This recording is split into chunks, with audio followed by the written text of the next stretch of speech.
জন্য না কাতলা মাছ এনেছি, আর সর্ষে, পোস্ত আর কাঁচা লঙ্কা ওটার পেস্ট বানিয়ে নিয়েছি।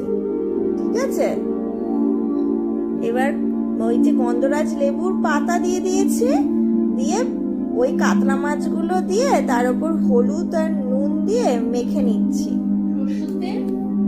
না, সরষের তেল দিইনি এখন।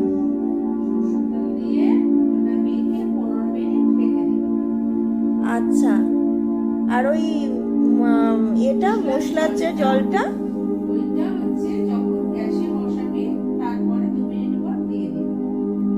আচ্ছা তাহলে মশলার জলটা এখন তাহলে রেখে দিচ্ছি সাইড করে। ঠিক আছে, মশলার জলটা রেখে দিয়েছি। আর কাঁচা লঙ্কাটা কি করব? কাঁচা লঙ্কা কি দেবো না? ঠিক আছে, দুটো কাঁচা লঙ্কা তাহলে দিয়ে দিয়েছি। আর সরষের তেল ক চামচ দেবো? আচ্ছা, 3 চামচ সরষের তেল দিয়েছি। দিয়ে মেখে নিচ্ছি। তাহলে মেখে 15 মিনিট রেখে দিতে হবে।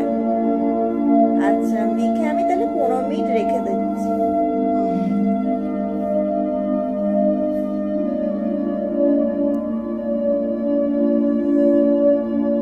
ঢাকা দিয়ে রেখে দিচ্ছি। তাহলে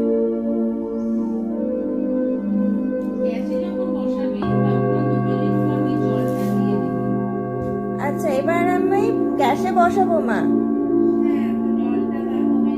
ঠিক আছে, জলটা তাহলে দিয়ে দিচ্ছি। আচ্ছা, জলটা দিয়ে তাহলে ঢাকা দিয়ে রেখে দিচ্ছি 15 থেকে 20 মিনিট। আচ্ছা, হয়ে গেছে মা, দেখো তো ফটোতে কেমন হয়েছে গন্ধরাজ কাতলা। আমি গন্ধ পাচ্ছি, আমার তো খুব ভালো লেগেছে।